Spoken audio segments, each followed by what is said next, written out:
দর্শক, আপনি যদি কোনো জিন রোগীর রুকাইয়া করতে চান, অর্থাৎ আপনার শরীরে কোনো জিনে আক্রমণ করেছে অথবা আপনার ফ্যামিলির কারো শরীরে কোনো জিন জনিত সমস্যা আক্রমণ করেছে বা জিনের কোনো আঁচড় পড়েছে, তখন এই রুকাইয়াটা আপনি কিভাবে করবেন আজকের এই ভিডিওতে আপনাদেরকে একটু বিস্তারিত বুঝিয়ে বলার চেষ্টা করব। সুতরাং আমি মনে করি আজকের এই ভিডিওটা আপনাদের জন্য খুবই গুরুত্বপূর্ণ এবং খুবই উপকারী এবং দরকারি একটি ভিডিওটি না টেনে একটু শেষ পর্যন্ত দেখবেন, কারণ এই সমস্যাটা আমাদের সমাজের অনেকেই ফেস করে থাকে। মানব জীবনে এই সমস্যাটা অনেক হয়ে থাকে। তো ভিডিওটি এই জন্য একটু শেষ পর্যন্ত দেখবেন মনোযোগ দিয়ে। ভিডিওটি শুরু করার আগে ছোট্ট একটু অনুরোধ করব, আপনি যদি আমার এই ভিডিওটি আমার নতুন যে ইউটিউব চ্যানেল আছে আত্মাকরিম অফিসিয়াল, এই চ্যানেল থেকে দেখে থাকেন, তাহলে অবশ্যই আমার এই চ্যানেলটিকে সাবস্ক্রাইব করে রাখবেন নিয়মিত এমন গুরুত্বপূর্ণ ভিডিও পাওয়ার জন্য। চলুন তাহলে কথা না বাড়িয়ে ভিডিওর মেইন আলোচনায় আসতে পারি। দর্শক, হঠাৎ যদি আপনাকে কোনো জিনে আক্রমণ করে অথবা আপনার ফ্যামিলির কোনো সদস্যকে জিনে আক্রমণ করে বা জিনের কোনো আছর লাগে, তখন আপনার প্রয়োজন হবে প্রাথমিক পর্যায়ে রুকাইয়া করার। তো রুকাইয়াটা আপনি কীভাবে করবেন? রুকাইয়া করতে হলে প্রথমে আপনাকে উজু বানিয়ে নিতে হবে এবং পাক পবিত্র হতে হবে। আপনি যদি কারো রুকাইয়া করেন বা আপনার রুকাইয়া আপনি নিজে করেন, তাহলে নিজে পাক পবিত্র হয়ে নিতে হবে।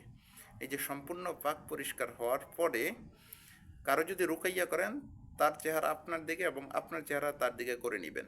অথবা আপনার নিজে যদি নিজের রুকাইয়া করেন, তাহলে নিজের চেহারাটা ক্যাবলার দিকে করে নেবেন।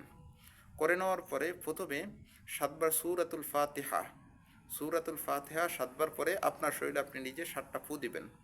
একবার সূরাতুল ফালাক পরে ফু দিবেন, একবার সূরাতুন নাস পরে ফু দিবেন।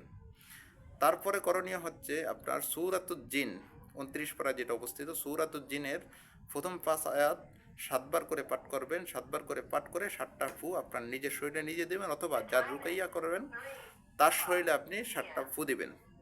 ফু দেওয়ার পরে প্রাথমিক পর্যায়ে জিন যদি বা সমস্যা যদি তত বেশি জটিল না হয়ে থাকে, তাহলে এটা চলে যাবে।